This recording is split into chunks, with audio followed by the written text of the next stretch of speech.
Palavra da Verdade, com Hernandes Dias Lopes.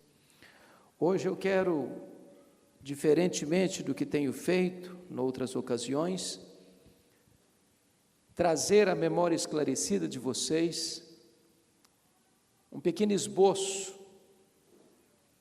uma pequena e breve passeada pela história para recordarmos o que Deus tem feito na vida da sua igreja ao longo dos séculos. Por isso eu convido você para abrir sua Bíblia comigo no Salmo 44, verso 1, onde somos levados a refletir sobre os feitos de Deus na história.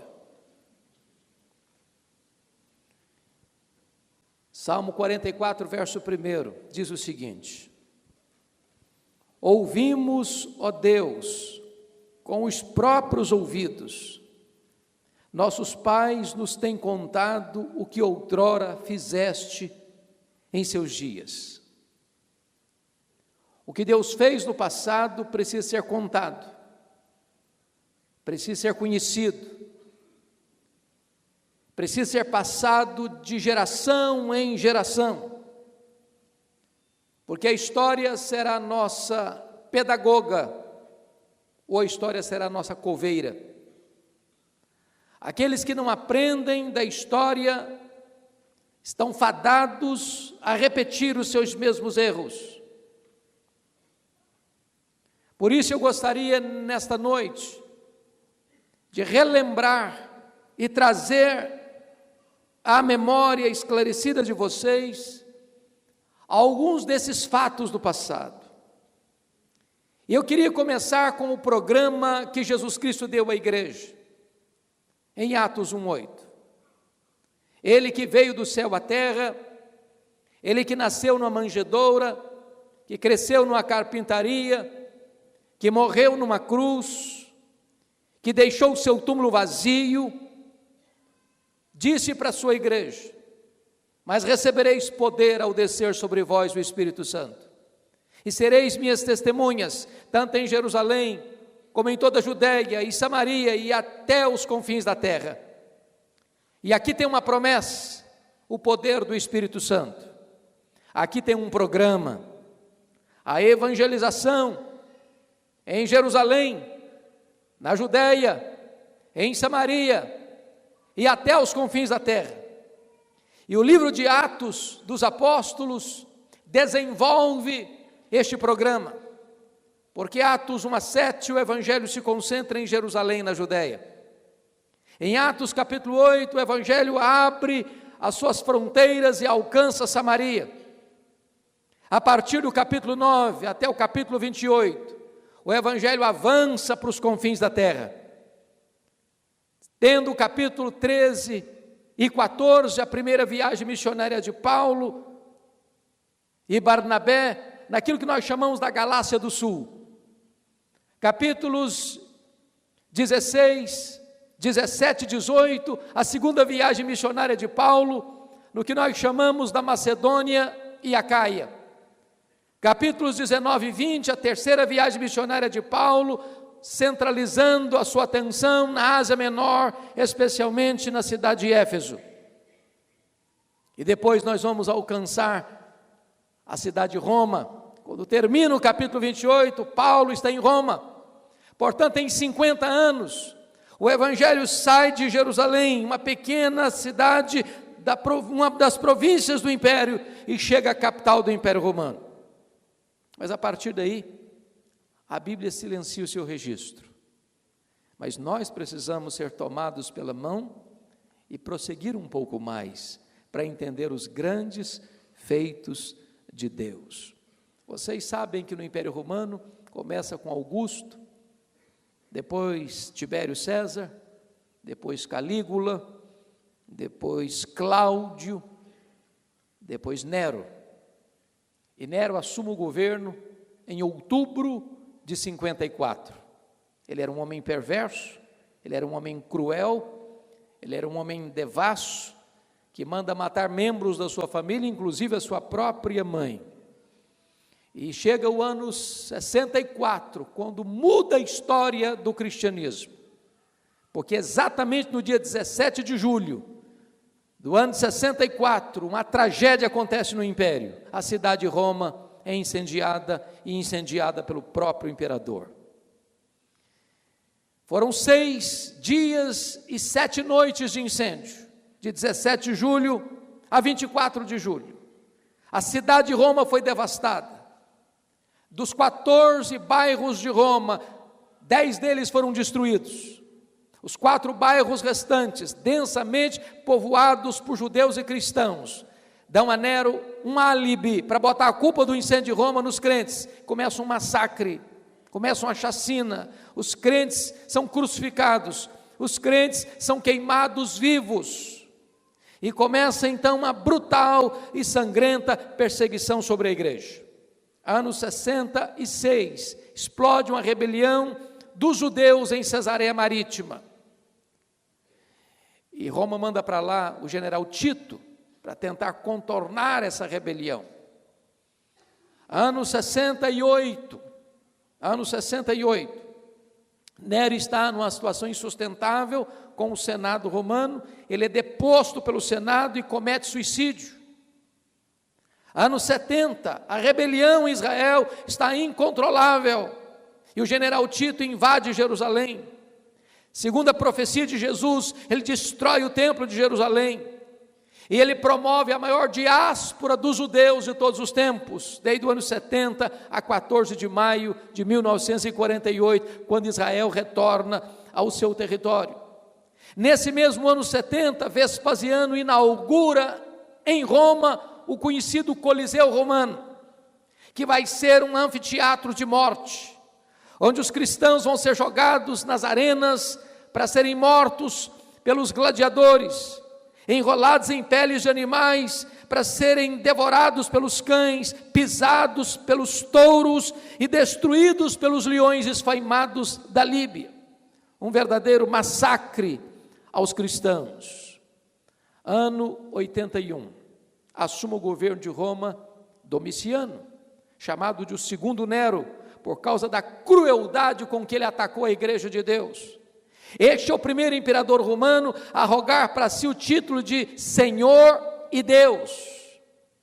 Este é o imperador que vai deportar o apóstolo João para a ilha do Mar Egeu, a ilha de Patmos, pensando ele estar jogando uma pá de cal no cristianismo.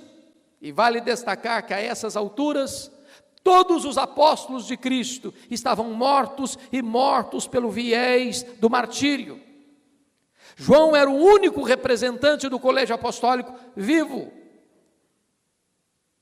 Mas quando Domiciano encurrala o apóstolo João nesta ilha vulcânica, isolando-o do mundo, fechando-lhe todas as portas na terra, Deus abre uma porta no céu e diz: sobe para aqui e eu te mostrarei as coisas que devem acontecer. E então, somos levados a entender que a história está nas mãos do Cordeiro de Deus. Porque este livro, que ninguém podia abrir, nem mesmo olhar para ele, é tomado por Cristo, o Cordeiro vitorioso, e ele abre o livro selado com 7 selos, que é um esboço da história, e vai mostrando então que tudo, mesmo os momentos mais amargos e dramáticos da história, estão sob o controle daquele que está sentado no trono, que é o Senhor da igreja, que é o Redentor da igreja, razão da nossa esperança e da nossa fé.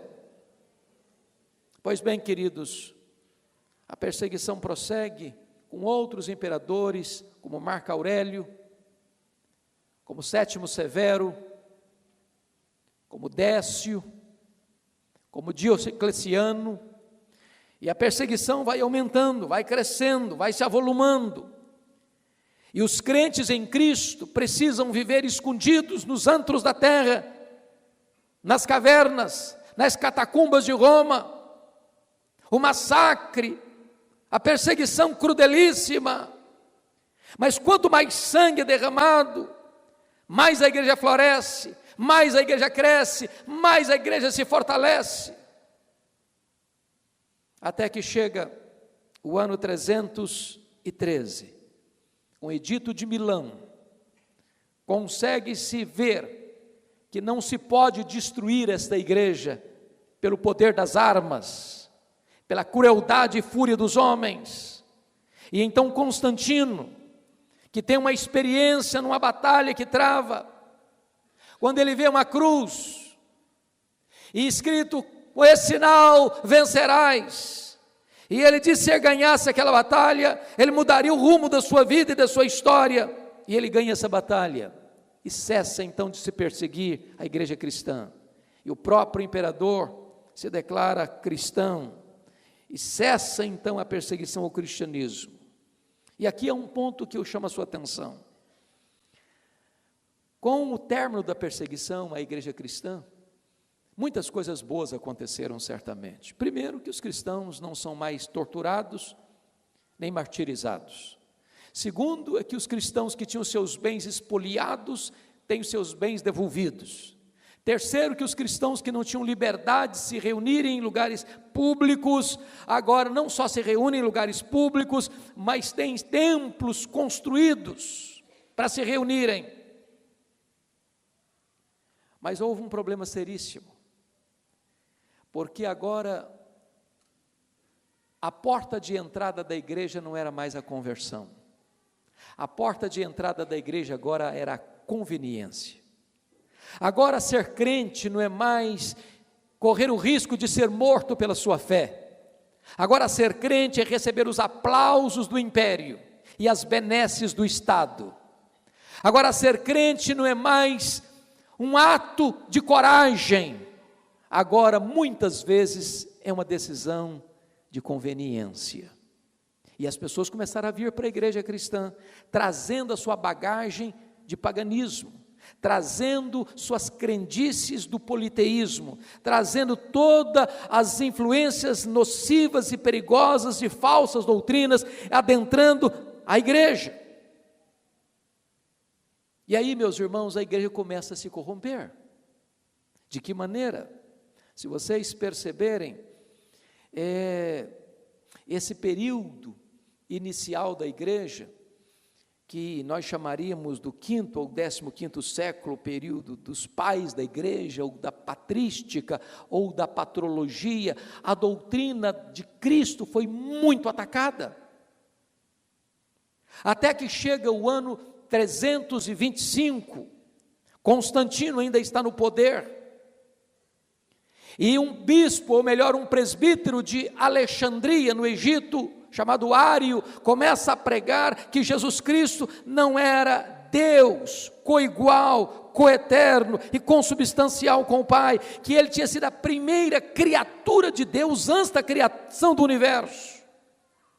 E é preciso convocar um concílio geral da igreja, que se reúne em Nicéia em 325, e Atanásio derruba e derrota as teses mentirosas e falsas desse presbítero de Alexandria, e então no concílio de Nicéia fica estabelecido que Jesus Cristo é Deus, da mesma substância de Deus, com os mesmos atributos de Deus, realizando as mesmas obras de Deus. Mais tarde, em 381, é preciso que um outro concílio se reúna, o concílio de Constantinopla, e nesse concílio então, se dá uma outra ênfase, porque prestem atenção nisso, uma verdade, ela é boa dentro do seu equilíbrio, mas se você super enfatizar uma verdade em detrimento da outra, ela pode ter uma distorção. Enfatizaram tanta divindade de Cristo, que começaram a perder de vista a humanidade perfeita de Cristo. E no concílio de Constantinopla, então, em 381, resgata-se a verdade de que Cristo é divino sim, mas ele também é perfeitamente homem. Mas só em 451 é que no concílio de Calcedônia a doutrina de Cristo fica definida com clareza. Ele é verdadeiramente Deus, Ele é verdadeiramente homem, é uma única pessoa, mas que tem duas naturezas, de tal maneira que quando Cristo se encarnou, Ele não abriu mão da sua divindade, Ele é perfeitamente Deus, mas Ele agora também é perfeitamente homem, e ao ressuscitar, Ele volta para o céu como verdadeiro homem e verdadeiro Deus, e é assim que Ele está à destra de Deus Pai, como verdadeiro Deus, como verdadeiro homem, como nosso mediador, como nosso grande sumo sacerdote, como nosso advogado, como aquele que garante eternamente a nossa redenção. Mas,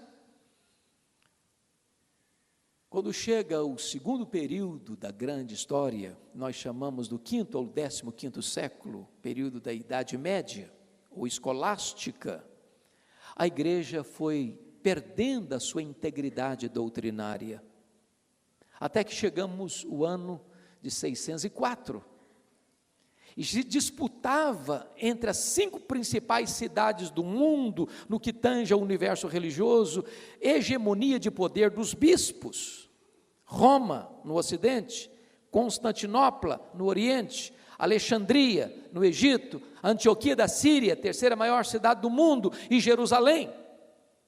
Quando chega o ano 604, o imperador Focas nomeia Gregório I, então bispo de Roma, como bispo universal da igreja. E Gregório I rejeitou esse título e disse: qualquer que aceitar esse título deve ser considerado um anticristo, porque só Jesus Cristo, Filho de Deus, pode receber esse título de bispo universal da igreja.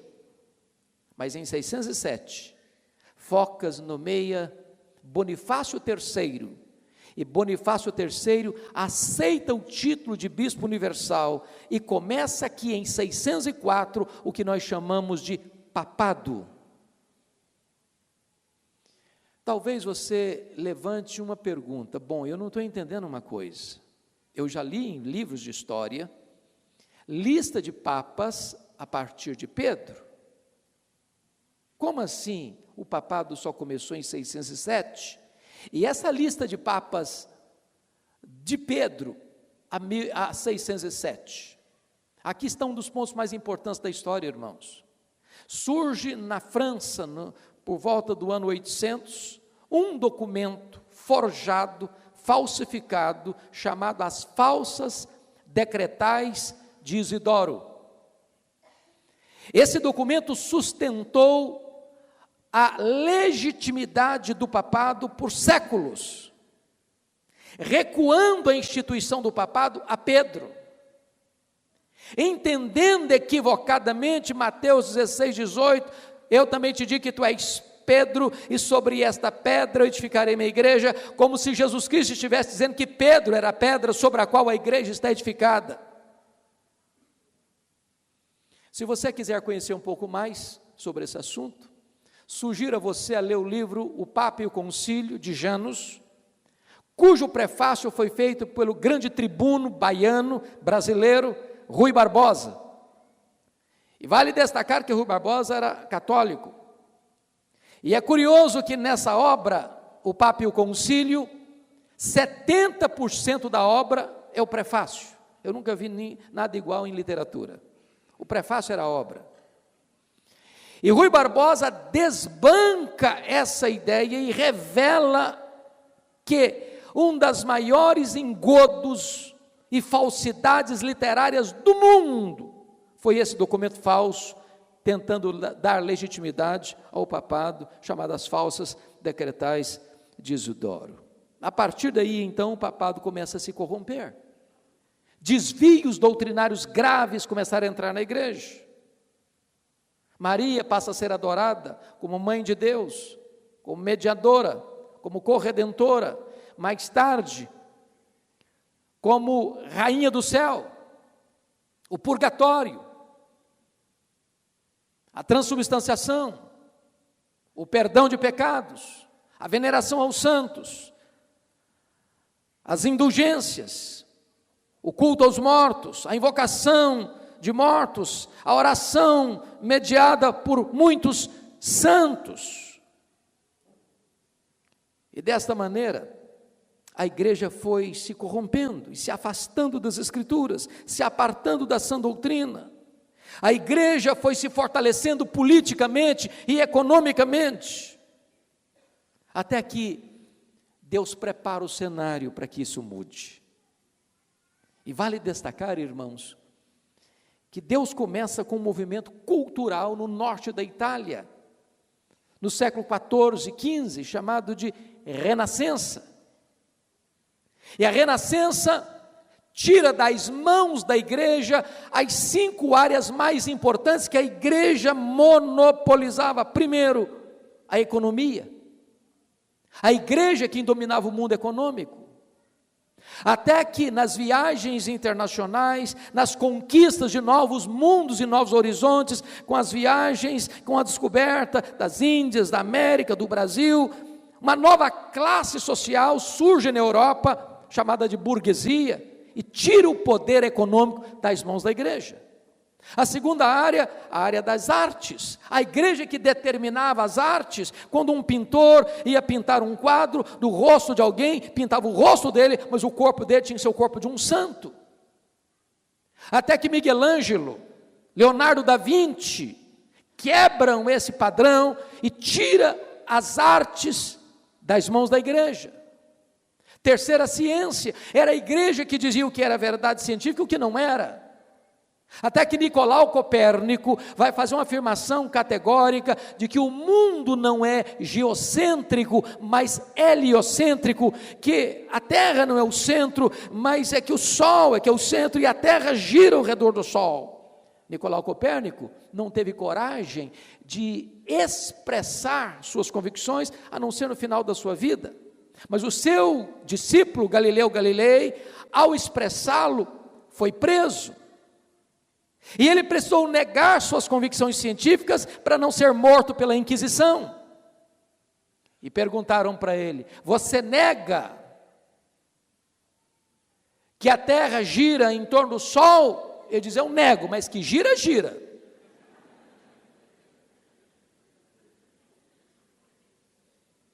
Por exemplo, a política estava nas mãos da igreja, era o Papa que depunha reis e levantava reis. Até que Maquiavel escreveu O Príncipe, e então, com essa visão política, tira o poder político das mãos da igreja.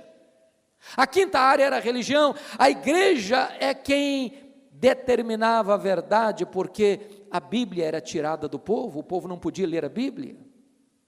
E aqueles que liam, precisavam ler a Bíblia pelas lentes da igreja, as notas de rodapé, até que o monge agostiniano Martinho Lutero depara com Romanos 1,17, o justo viverá pela fé, e então rompe esta ditadura hermenêutica da igreja, e então a palavra de Deus pode ser legada ao povo, para o livre exame das Escrituras. E Deus levanta então, oportunamente, aquilo que nós chamamos dos pré-reformadores. E Deus levanta um universitário, John Wycliffe, de Oxford, estudante e professor em Oxford, um homem culto, que, descobrindo a verdade da Escritura, começa a ensinar a palavra de Deus. Começa a traduzir a Bíblia para o inglês, entendendo que nenhuma transformação pode acontecer sem que a palavra de Deus seja lida na língua do povo. Ele começa a ser perseguido, ele precisa fugir para não ser morto. Mas os seus discípulos, os Lollardos, concluem a tradução da Bíblia para o inglês. Seu discípulo John Hus, na Boêmia, lendo os livros de John Wycliffe, é transformado, é impactado pelo Evangelho e se levanta para pregar com grande poder na Universidade de Praga, e ele prega, e ele ensina, e ele denuncia os desvios da igreja, os excessos do papado, e ele é perseguido, e ele é preso. E ele é concitado a negar a sua fé e a retroceder na sua crença, e ele não retrocede, e ele é queimado vivo. Mas quando ele está morrendo, na fogueira, ele abre os lábios e profetiza algo que vai acontecer na história. ele disse assim ao morrer: hoje vocês estão matando um ganso, mas Deus levantará uma águia, e a essa vocês não poderão matar. Talvez era ali uma profecia acerca de Martinho Lutero, que viria oportunamente. Deus levanta, não apenas John Wycliffe na Inglaterra, não apenas John Hus na Boêmia, mas Deus levanta em Florença, nas barbas do Papa, Jerônimo Savonarola, que começa a pregar com autoridade a palavra de Deus, que começa a denunciar os excessos e os desvios da igreja, começa a denunciar os desvios dos papas, e então ele também é concitado a parar de pregar, porque a cidade estava impactada pela mensagem do evangelho, e ele não para, e ele também é martirizado pela sua fé. Como é que a reforma então brota? Quando o Papa Leão X envia para a Alemanha Johannes Tetzel, seu emissário, vendendo indulgências, vendendo perdão de pecados, porque ele estava na construção da basílica, precisava de dinheiro, a igreja estava passando uma fase crítica economicamente, e Johannes Tetzel chega na Alemanha vendendo perdão de pecados. Dependendo do dinheiro que você entregava, o Papa assinava uma bula, 5 anos de perdão. Se fosse um dinheiro maior, 10 anos de perdão. Se fosse um valor expressivo, o Papa dava uma bula de perdão plena e completa, a pessoa podia ficar tranquila que ela estava garantida por toda a eternidade. Quando Martinho Lutero, já conhecendo a palavra de Deus, que o justo viverá pela fé, vê isso acontecendo na Alemanha, ele entende que não pode mais ficar calado. E então, no dia 31 de outubro de 1517, ele vai fixar nas portas da igreja de Wittenberg as 95 teses contra as indulgências. E você pergunta, mas por que 31 de outubro? Porque foi estratégico. Porque a igreja de Wittenberg era onde se lia os grandes anúncios dos acontecimentos da cidade de Wittenberg. E 1º de novembro é o dia de Todos os Santos, onde havia uma grande afluência à igreja. Quando ele fixa as 95 teses, no dia 31 de outubro, é como se ele colocasse uma propaganda no Jornal Nacional, em horário nobre. Ele queria que todos lessem e tomassem conhecimento dos excessos e dos desvios da igreja, e então, ao fixar as 95 teses contra as indulgências, no dia 31 de outubro de 1517, estava aí deflagrada a reforma protestante do século XVI. Ali começava uma grande luta, e vocês bem sabem que em 1521, Lutero é convocado à Dieta de Worms, diante do imperador, diante dos concílios eclesiásticos, diante das autoridades da nação, para que ele se retratasse. E ele sabia que a vida dele corria risco, ele sabia que havia uma orquestração para matá-lo, caso ele não negasse a sua fé. E diz os historiadores, que quando aquela dieta estava reunida, e ele foi conclamado a retratar a sua fé e a negar aquilo que tinha escrito, ele pediu aquela noite para pensar. E naquela noite, ele não dormiu. Naquela noite, ele teve uma sensação tão profunda de um ataque espiritual contra ele, de uma batalha espiritual, que chegou um momento em que ele pegou o tinteiro e lançou contra a parede, como se Satanás estivesse ali, mostrando para ele a sua carranca. Quando o dia amanheceu, a dieta se instalou novamente, ali estavam os seus livros, ali estavam os seus escritos. Perguntaram: Lutero, você retrata, você nega, você volta atrás, acerca do que você escreveu, você está disposto a negar tudo isso? E ele se levantou com serenidade e firmeza granítica e disse: a não ser que vocês me convençam pelas escrituras que eu estou errado, eu não posso me retratar, porque a minha consciência está cativa da palavra de Deus. E que Deus me ajude E quando ele toma essa decisão e sai dessa assembleia, ele é raptado. Mas por providência divina, não é raptado pelos seus inimigos, mas pelos seus aliados.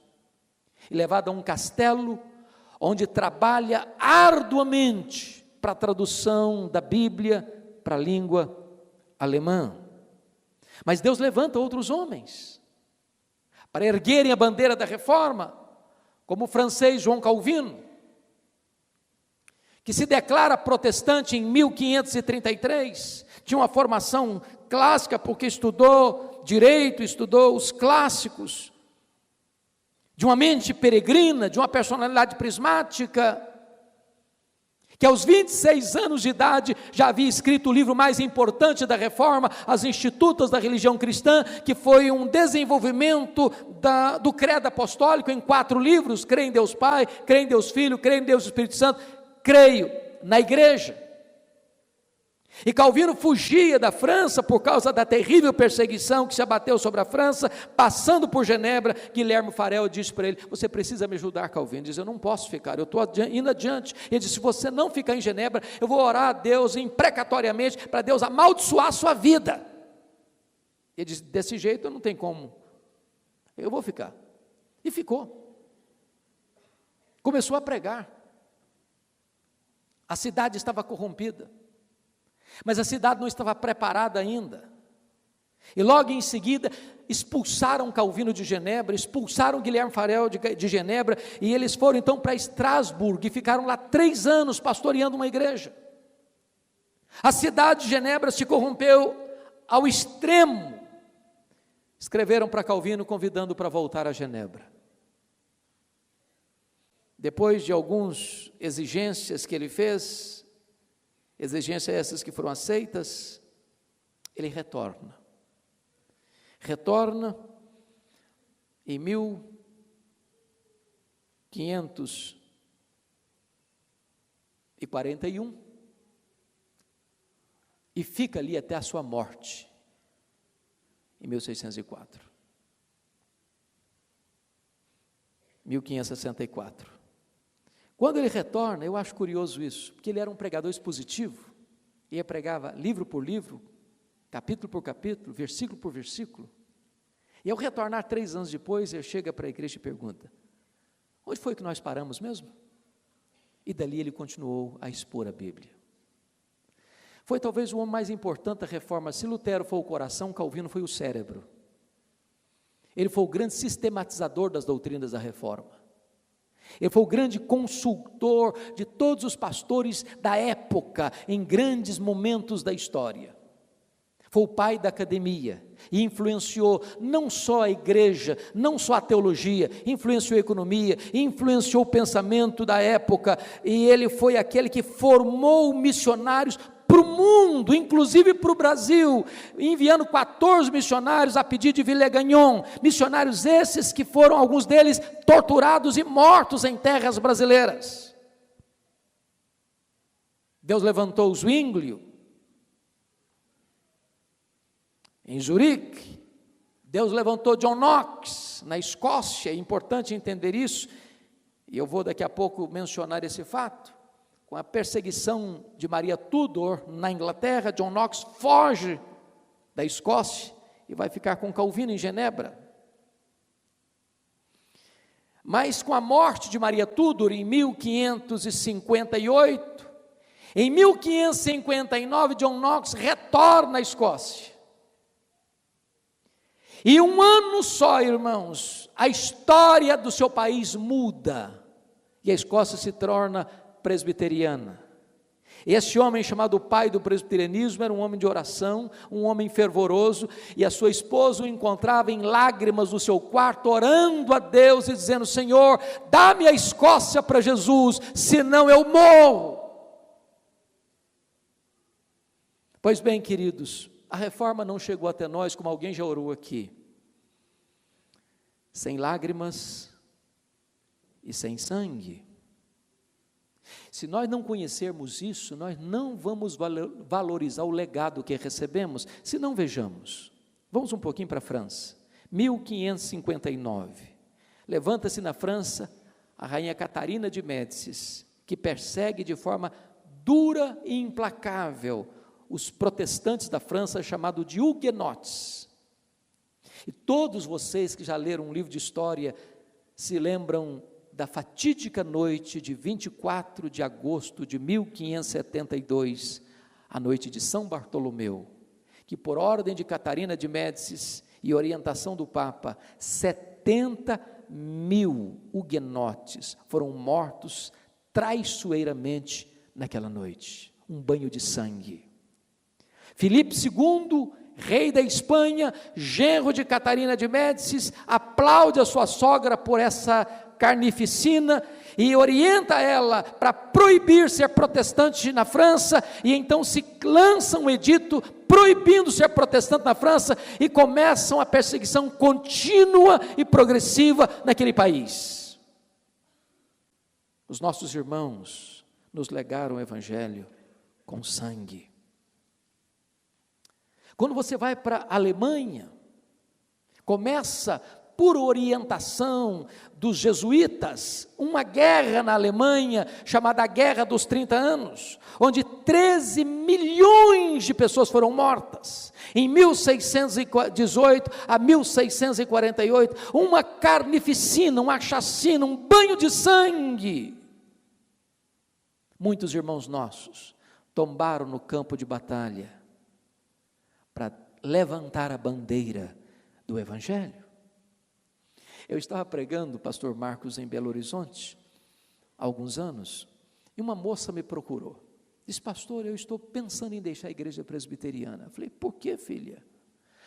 Eu quero uma igreja que me empolgue, eu quero uma igreja que tem história, eu quero uma igreja que me cause admiração. Eu perguntei para ela: filha, você conhece a história? Disse: não. Então senta aí que eu vou te contar. E eu conversei com aquela moça umas 2 horas, contando a história para ela. Quando eu terminei, essa moça estava chorando, e me disse uma frase que eu nunca mais esqueci. Ela me disse assim: pastor Hernandes, nós não podemos amar aquilo que nós não conhecemos. Você não consegue amar o que você não conhece.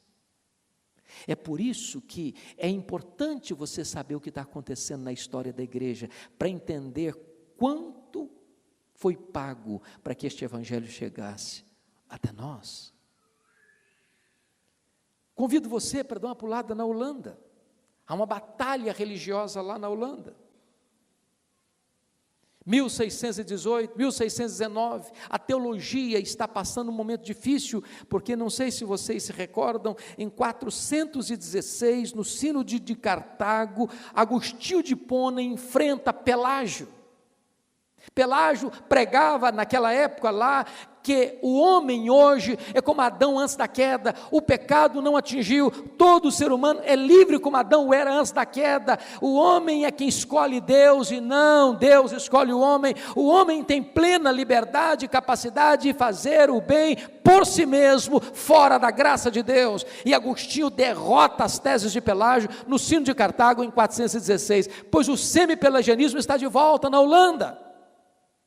E então esse sínodo, chamado Sínodo de Dort, se reúne na Holanda, e é aqui que se cunha o que nós chamamos dos 5 pontos do calvinismo: depravação total, eleição incondicional, expiação limitada, graça irresistível e perseverança dos santos, e finca-se ali um pilar importantíssimo da fé evangélica e reformada. Mas talvez, irmãos, a nossa história precisa ser melhor compreendida a partir da Inglaterra, porque é da Inglaterra que o Evangelho chega a Nova Inglaterra, Estados Unidos, e de lá vem para o Brasil. E eu chamo a atenção de vocês para esse ponto. 1534, Henrique VIII rompe com o catolicismo na Inglaterra. Não rompe por convicção doutrinária, rompe por conveniência pessoal. Ele queria se casar novamente, divorciar-se da sua mulher e casar de novo com Ana Bolena, e o Papa não lhe dava permissão. Mas ele queria se casar por um motivo específico. Ele queria um filho, homem, para ser seu herdeiro. O Papa não lhe deu essa permissão, ele rompeu com o Papa e cria uma nova igreja na Inglaterra, a igreja anglicana, passando ele a ser chefe de Estado e chefe da igreja. Pois bem, Ana Bolena não lhe deu esse filho, ele casou 6 vezes. 6 vezes. Ele nunca foi um reformado, ele nunca de fato entendeu a reforma plenamente. Então a igreja da Inglaterra não tinha experimentado uma verdadeira reforma, até que ele morre em 1547. E ele tem um filho agora, com 10 anos de idade, chamado de Eduardo VI. E Eduardo VI, com 10 anos, começa a reinar na Inglaterra. Todos vocês sabem que um menino de 10 anos não tem plenas condições de governar. Só para buscar a história bíblica, o rei de Judá que reinou com menor idade foi Joás, com 7 anos de idade. Ele tinha um tutor espiritual chamado de Joiada. Enquanto Joiada foi seu tutor, ele foi muito bem. No dia que Joiada morreu, ele se descambou. Os bispos da Inglaterra entenderam que era a hora de implantar a reforma na Inglaterra. Ridley, Latimer, Cranmer, e estavam junto do rei Eduardo VI, e a reforma estava sendo estabelecida na Inglaterra, quando Eduardo VI morre precocemente, aos 16 anos de idade, em 1553. Quem assume o governo na Inglaterra? Maria Tudor, sua irmã, chamada de Maria Sanguinária. E ela começa a perseguir os cristãos da Inglaterra e leva para estaque, queima em praça pública os 3 líderes do protestantismo da Inglaterra, Ridley, Latimer e Cranmer. Quando Ridley está ardendo em chamas, ele diz para o seu colega que está queimando do lado dele: coragem, Latimer, coragem! Hoje nós estamos acendendo uma fogueira na Inglaterra que nunca mais poderá ser apagada. Não é a fogueira que nos queima, é o fogo do poder do Evangelho que vai se alastrar por esta nação. Quis a providência de Deus que Maria Tudor morresse cedo, 5 anos depois, em 1558. E assume o governo da Inglaterra a sua irmã, Elizabeth, que tem um longo governo de 1558 a 1603, e o primeiro decreto de Elizabeth foi decretar a volta dos crentes que tiveram que fugir da Inglaterra para poupar sua vida, e ao fugirem na perseguição de Maria Tudor, inclusive John Knox foi um deles, fugiram para onde? Para Genebra, para a Holanda, para a Alemanha, onde a reforma já estava estabelecida. Quando esses irmãos voltaram para a Inglaterra, eles voltaram fazendo 4 exigências para a igreja. Nós queremos uma igreja com teologia pura, com liturgia pura, com governo puro, com vida pura. E eles então foram batizados na Inglaterra de puritanos, desencadeando uma das mais importantes reformas e reavivamento na história da igreja. Pois bem, queridos, com a morte de Elizabeth em 1603, assume o governo Tiago I, chamado na Escócia de Tiago VI, e ele governa até 1625, tentando voltar a igreja para o anglicanismo, não conseguiu. Com a morte de Tiago I, começa a reinar o seu filho, Carlos I, em 1625, e o primeiro ato de Carlos I foi convocar o parlamento para guerrear e atacar a Escócia, que era presbiteriana, para que fosse anglicana. A Escócia rejeita a proposta e não aceita a imposição de Carlos I. Carlos I convoca o parlamento para lhe votar dinheiro e verba para guerrear contra a Escócia. A maioria do parlamento era de puritanos. Nota de rodapé aqui, os nomes são diferentes, mas o princípio é o mesmo. Presbiteriano na Escócia, reformado na Holanda, huguenotes na França,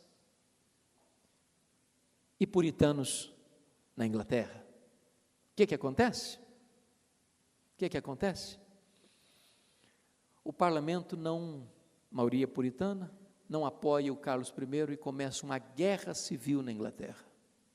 O parlamento de um lado, liderado por Oliver Cromwell e o rei Carlos I. Carlos I perde essa batalha. Oliver Cromwell triunfa nessa guerra, E no meio dessa guerra civil, 1643, o parlamento inglês convoca o que nós chamamos de Assembleia de Westminster, que se reúne de 1643 a 1649 para produzir o que nós chamamos hoje dos nossos símbolos de fé, a Confissão de Westminster, o Breve Catecismo e o Catecismo Maior. Mais tarde, com a morte de Oliver Cromwell, a igreja volta para o anglicanismo. E aí, meus irmãos, a igreja começa a entrar em rota de colisão novamente. E eu quero chamar a sua atenção para o que Deus fez a partir daí. Porque na Alemanha, depois da guerra, houve muita sequidão espiritual, porque a igreja corre um risco de, ao defender a sua fé, perder a sua piedade, tornar-se seca. E começa então um movimento na Alemanha, esse movimento chamado de pietismo. E o pietismo fugiu da ortodoxia sem piedade para um outro extremo, a piedade sem ortodoxia. Isso desembocou num movimento chamado os Quakers. E os Quakers começaram a pregar o seguinte, que o que importa não é a verdade objetiva da Escritura, o que importa é a subjetividade da luz interior, e cria-se aí o caminho aberto para o misticismo da igreja nos dias de hoje. As pessoas não querem pensar, as pessoas querem sentir. As pessoas não querem luz na cabeça, as pessoas querem uma experiência emocional, querem um calafrio na espinha, e isso gerou um misticismo dentro da igreja. Mas bendito seja Deus, no dia 23 de setembro de 1723, às 11 horas da manhã, começa na Alemanha um dos mais importantes movimentos da história da igreja, chamado movimento moraviano, com Ludwig van Zinzendorf. Um movimento que começa uma reunião de oração de 100 anos, ininterruptamente, que vai despertar a igreja para a obra missionária, para a oração, para o reavivamento, para a volta às Escrituras, para a volta à santidade, para a volta à piedade. Isso vai influenciar um grupo de estudantes de Oxford, John Wesley, George Whitefield. E quando a igreja da Inglaterra estava atingida por um movimento que é importante entender aqui, vocês se lembram que surge na França, no século XVII, com René Descartes, um movimento chamado de racionalismo. Racionalismo se resume assim: cogito ergo sum, penso logo existo. E começou a ensinar o seguinte: eu só aceito como verdade o que a minha razão entende e explica. Jogar esse conceito para dentro da teologia. E eu pergunto a você: você explica milagres? Você explica que Deus do nada criou o universo? Você explica que Jesus Cristo transformou a água em vinho? Você explica como Jesus Cristo cura um cego de nascença? Você explica como um morto ressuscita? Você explica milagres? Não! Então vem o iluminismo. E desta maneira, meus irmãos, a Bíblia começou a ser negada, os milagres da Bíblia começaram a ser retirados, não se cria mais na palavra de Deus, não se acreditava mais nas manifestações soberanas e extraordinárias de Deus na história, e começou uma onda de incredulidade na igreja. Quando chega o ano de 1739, a igreja da Inglaterra, por exemplo, estava falida. As igrejas estavam vazias, pregadores que não acreditavam mais na Bíblia, pregavam sermões mortos para auditórios vazios e sonolentos, e desciam do púlpito para se embriagar nas mesas de jogo. Todos apostavam no fracasso irremediável da igreja naqueles dias. Mas bendito seja Deus, Ele nunca deixou de ter uma lâmpada acesa na história. Quando todos apostavam no fracasso da igreja, Deus levantou, por influência dos moravianos, um grupo de estudantes de Oxford para orar por avivamento. John Wesley, George Whitefield, Carlos Wesley.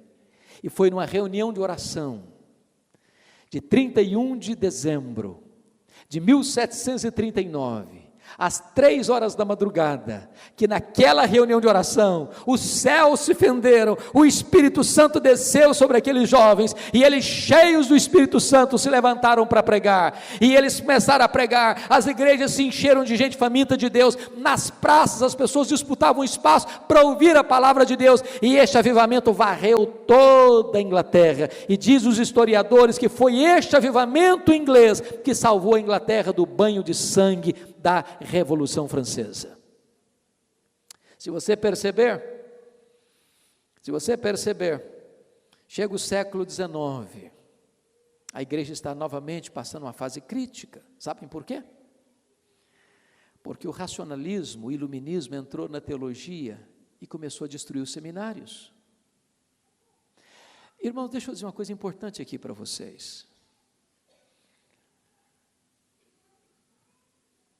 O perigo que ameaça uma igreja não começa com os crentes, nem começa nos púlpitos, começa nas cátedras. Nas cátedras. Não tem nada mais nocivo para uma igreja do que um professor num seminário que não crê que a Bíblia é a palavra de Deus.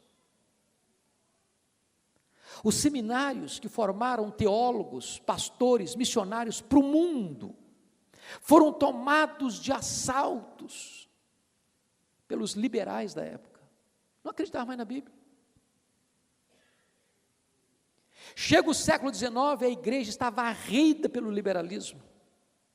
Deus levanta em Londres Charles Haddon Spurgeon para combater isso. Tentaram de todas as formas restaurar a igreja. A igreja nos Estados Unidos está em decadência. E o que eu acho magnífico é que o avivamento nos Estados Unidos no século XIX não começa com um teólogo, não começa com um pastor, não começa num seminário, não começa nem dentro da igreja, começa com um comerciante que em Nova York reúne algumas pessoas para orar no hotel ao meio-dia, Jeremias Lampier. E ele escreveu um testemunhozinho, distribuiu na vizinhança e chamou as pessoas: você quer orar? Vem orar comigo. Meio-dia no hotel, primeira semana ninguém, segunda semana 6 pessoas, daqui a pouco, em 6 meses, tinham 10.000 homens orando por avivamento em Nova York. Esse avivamento incendiou a nação, e Moody chega a informar-nos que parecia que a nação toda era uma seara em fogo. Deus levantou a igreja. E vale destacar que isso é 1557 a 1857 a 1859, e foi no fragor desse avivamento que um jovem estudante de Princeton, nos Estados Unidos, Ashbel Green Simonton, escutando um sermão de Charles Hodge, seu professor, falando sobre missões, o coração ardeu e disse: eu vou para o Brasil. E no dia 12 de agosto de 1859, chegava no Rio de Janeiro, esse jovem com 26 anos de idade, com fogo no coração, com a paixão por avivamento, clamando aos céus por um batismo de fogo na sua vida, para dar início a esta igreja. Pela graça de Deus, você e eu fazemos parte. A igreja presbiteriana do Brasil nasceu sob o signo do avivamento espiritual.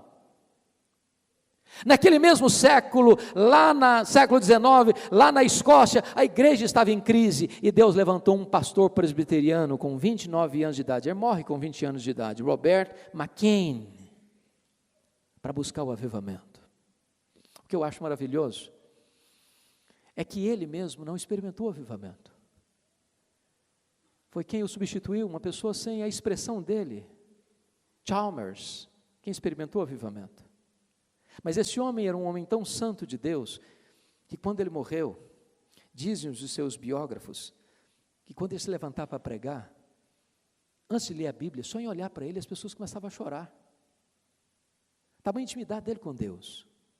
Aí um dia um turista vai à Escócia, e pergunta para o zelador da igreja: eu queria muito conhecer o púlpito onde o Robert McKean pregava, o escritório onde ele estudava. Eu queria conhecer o segredo dele. Qual o segredo desse homem? O zelador pegou o turista pelo braço, levou ao gabinete pastoral e disse: você quer conhecer o segredo de Roberto McKinney? Então, põe o seu rosto no chão aqui e comece a chorar. Comece a chorar. Aí levou o púlpito, disse: você quer conhecer o segredo dele? Chore, chore, chore. E você vai começar a entender o poder deste homem. Meus irmãos, até que chegamos no século XX, e Deus levanta um avivamento no país de Gales, com um adolescente, e eu estou muito feliz de ver alguns adolescentes aqui. Eu quero dizer para vocês que o avivamento muitas vezes não começou pelas vias oficiais, pelos concílios, começou na paralela. E esse avivamento começa com um adolescente chamado Evan Roberts. E tudo começa quando ele entra no gabinete do seu pastor, que já era um homem idoso, cabelos brancos, e viu o seu pastor com o rosto no chão, chorando e dizendo: meu Deus, dobra minha vida, oh meu Deus, dobra minha vida. E o menino saiu dali impactado, e ele pensou assim: se o meu pastor tem que ser dobrado, eu tenho que ser moído. E ele estava estudando numa cidade vizinha, e ele foi à igreja no domingo. E enquanto o pastor pregava, o coração dele ardia. Ele era novo na fé, inexperiente. Terminado o culto, ele procurou o pastor e disse: pastor, o senhor pregava e meu coração queimava. E queimava no sentido de voltar para a minha cidade, a cidade de Lagor, e começar uma reunião de oração amanhã, segunda-feira, com os jovens da minha igreja. Só que eu não tenho discernimento, pastor, não sei se isso é voz de Deus, se isso é voz do diabo, eu não sei. O pastor olhou para ele e disse: meu filho, se é para orar, pode voltar. O diabo não manda ninguém orar, não. Se é orar, Deus está falando com você, pode voltar. E ele volta na segunda-feira, reúne os jovens da igreja, e naquela noite, eles perderam o senso de horário. Foram de 7 da noite a 10:30 da noite, na reunião de oração. Na terça-feira, a igreja estava em peso na reunião de oração. Na quarta-feira, uma multidão na reunião de oração. Para encerrar a conversa, no sábado, o comércio da cidade fechou, porque ninguém queria saber de outra coisa a não ser buscar a face de Deus. Em 6 meses, tinham mais de 100.000 pessoas convertidas, e este avivamento varreu todo o país de Gales, entrou nas universidades americanas, foi para Xangai, na China, com Jonathan Goforth, e daí foi para a Coreia. Deus pode levantar um adolescente e revolucionar o mundo pelo poder do Espírito Santo. O evangelho chega então e experimenta um poderoso avivamento na Coreia em 1907. E vocês bem sabem, irmãos, que a igreja presbiteriana chegou na Coreia 28 anos depois que chegou no Brasil. Se nós somarmos todos os presbiterianos do Brasil, talvez nós ainda não cheguemos a 2 milhões de membros. Pois a igreja presbiteriana da Coreia, mesmo tendo chegado lá 28 anos depois, tem mais de 10 milhões de membros. Hoje nós somos 0,3% da população brasileira, a igreja presbiteriana da Coreia são 23% da população brasileira, da população coreana. Os presbiterianos representam 75% de todos os evangélicos da Coreia do Sul. E quando nós estivemos lá, perguntando qual era o segredo do crescimento da igreja presbiteriana na Coreia, todos nos disseram a uma só voz: oração, oração, oração. Estou muito feliz, pastor Marcos, pelo testemunho que tenho ouvido dos pastores desta igreja, dos presbíteros desta igreja, no que Deus está fazendo aqui, por meio da oração. Quem sabe, pela graça do Eterno, esta igreja não seja aquela que vai influenciar a nossa igreja e outras igrejas evangélicas deste país a buscar um reavivamento por meio da oração. Quem sabe? Quem sabe? Mas, irmãos queridos, eu quero concluir. Nós estamos hoje comemorando 500 anos. E eu preciso dizer uma coisa para vocês para terminar. Eu estive e vou todo ano para Israel, para a Europa, levando caravanas. Eu estive há 2 anos na Holanda. Até 1960, a Holanda era um país cujos crentes iam à igreja. De 1960 para cá, os crentes não vão mais à igreja. Os templos estão lá, mas vazios. De vez em quando tem uma apresentação musical, ou uma apresentação artística, aí o povo vai.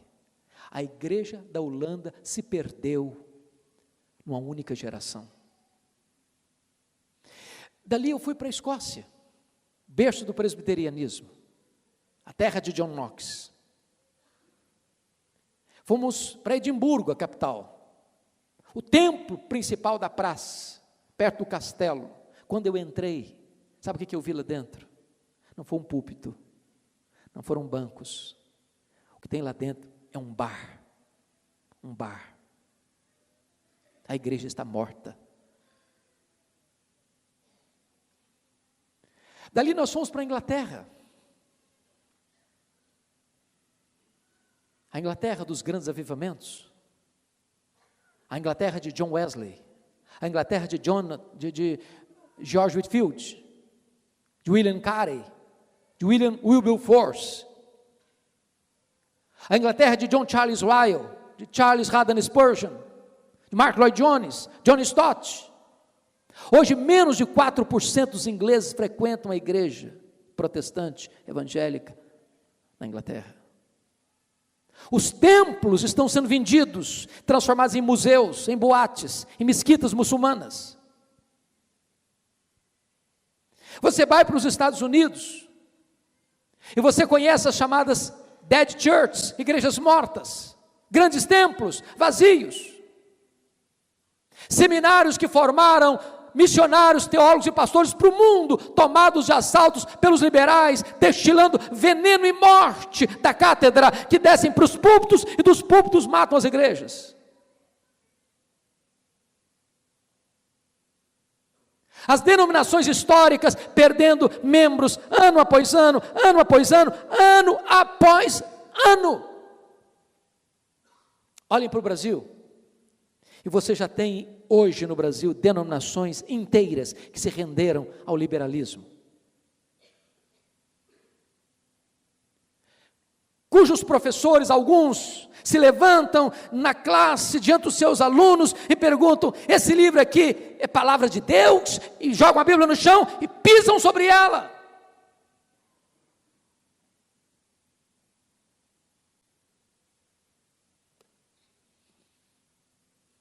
Olha para o Brasil, e você vai ver igrejas, mega igrejas, multidões, mas não tem Bíblia, mas não tem Evangelho, mas não se prega sobre arrependimento, mas não se prega sobre justificação pela fé, mas não se prega sobre vida eterna, mas não se prega sobre a centralidade de Cristo, onde se prega apenas prosperidade e milagres forjados pelo homem para enganar os incautos. A minha palavra nesta noite é a seguinte, irmãos: a igreja precisa de uma nova reforma, e a igreja precisa de um reavivamento. A não ser que nós façamos essa leitura de que a igreja hoje precisa de uma nova reforma, porque o lema da reforma era igreja reformada, sempre reformando. Significa que toda vez a igreja precisa parar e refletir, e voltar às origens, e voltar ao início, e voltar à doutrina dos apóstolos, e voltar à sã doutrina, e voltar à piedade, e voltar à plenitude do Espírito Santo, e voltar à vida cheia do poder de Deus, para pregar a palavra de Deus, na força do onipotente. Há muitas igrejas que preservam a sã doutrina, louvado seja Deus, mas por outro lado, como a igreja de Éfeso, abandonaram o seu primeiro amor. Igrejas ortodoxas, mais frias, igrejas ortodoxas, mais geladas, igrejas ortodoxas, mas com ortodoxia ossificada e morta. Eu quero dizer para você que a ortodoxia é boa, a ortodoxia é indispensável, a ortodoxia é inegociável, mas a ortodoxia morta mata. Mata. Nós precisamos de um reavivamento. Se nós queremos honrar o nome de presbiteriano, nós precisamos buscar a Deus um avivamento. Nós precisamos ter a fibra de John Knox, o pai do presbiterianismo, que chorava e dizia: dá-me a Escócia para Jesus, senão eu morro. Que Deus nos ajude. Nesse tempo em que o mundo experimenta uma frieza, um desânimo, uma apostasia, um afastamento do Evangelho, que nós busquemos voltar às origens, à doutrina dos apóstolos, que nós busquemos o poder do Espírito Santo, para experimentarmos um poderoso avivamento espiritual. Que esta igreja, que esses sínodos, que este Estado, quem sabe pela graça de Deus, possa nos liderar nesta busca, até que os céus se fendam e Deus derrame sobre nós torrentes caudalosas do Espírito Santo, para que este vento do avivamento varra toda a nação, se espalhe.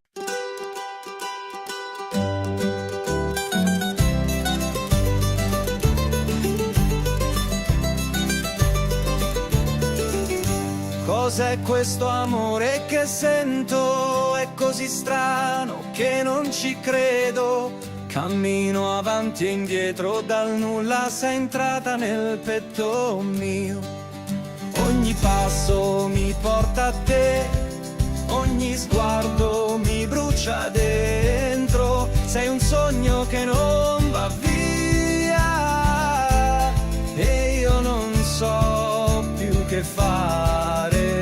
Corri che l'amore mi sfugge, prendilo tra le tue mani, fermati, lo sento nel cuore, scappiamo via insieme a questo amore. Corri, corri, che scappa l'amore mio, stringilo, tienilo, che vola via se non lo sai.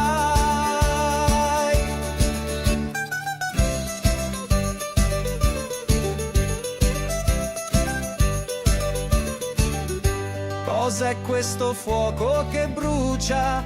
Da tempo guardo dentro me stesso. Se questo è amore sincero, allora vieni più vicino a me. Ogni silenzio parla di noi, ogni notte ti sogno ancora. Ma se davvero sei tu, non restare solo un pensiero.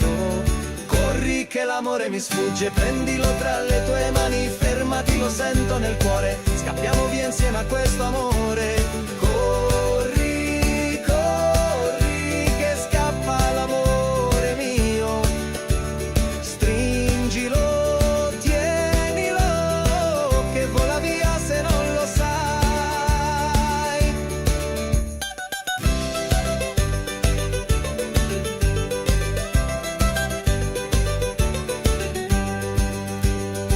E se domani non ci vediamo, porta con te quello che siamo nel mio cuore. Hai già un posto, non lasciarlo mai più vuoto.